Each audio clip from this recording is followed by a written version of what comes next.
రోజా కొడాలి నాని జాగ్రత్తగా ఉండండి, త్వరలో జైల్లో కూర్చోబెడతా కాస్కో అంటూ కొడాలి నానికి రోజాకి చంద్రబాబు నాయుడు స్ట్రైట్ గానే వార్నింగ్ ఇచ్చారు.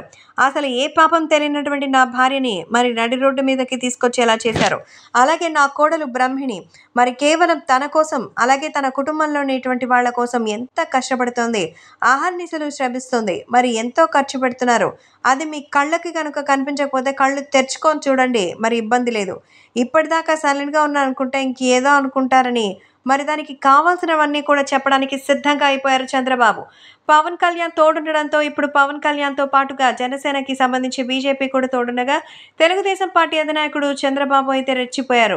మరి ఖచ్చితంగా వచ్చేవాళ్ళు రావాలని, లేకపోతే పక్కన మరి ఎన్నో ఇబ్బందులు ఎదుర్కొనేటువంటి సమస్య వచ్చేస్తుందంటూ మరి అయితే చంద్రబాబుకి ఇప్పటికే తెలుగుదేశం కార్యకర్తలు చెప్పగా రోజా అలాగే కొడాలి నాని ఇద్దరికి ఉన్నటువంటి ఆ పవర్ని దించాలని చూస్తున్నారు.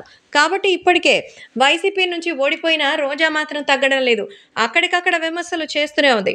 ఇవన్నీ గమనించిన చంద్రబాబు ఖచ్చితంగా ఆయనకి షాక్ ఇవ్వడానికి సిద్ధమైపోయారు. తెలుగుదేశం పార్టీకి సంబంధించి దయచేసి ఇప్పుడు పద్ధతి మార్చుకోకపోతే ఇబ్బంది తప్పదని ఈ సందర్భంగా మన చంద్రబాబు కొడాలి నానికి రోజాకి వార్నింగ్ ఇవ్వడమే కాదు, త్వరలో అవినీతి కేసులకు సంబంధించి శ్వేతపత్రాన్ని రిలీజ్ చేసి అరెస్టు చేయక తప్పదు అంటూ షాక్ ఇచ్చారు.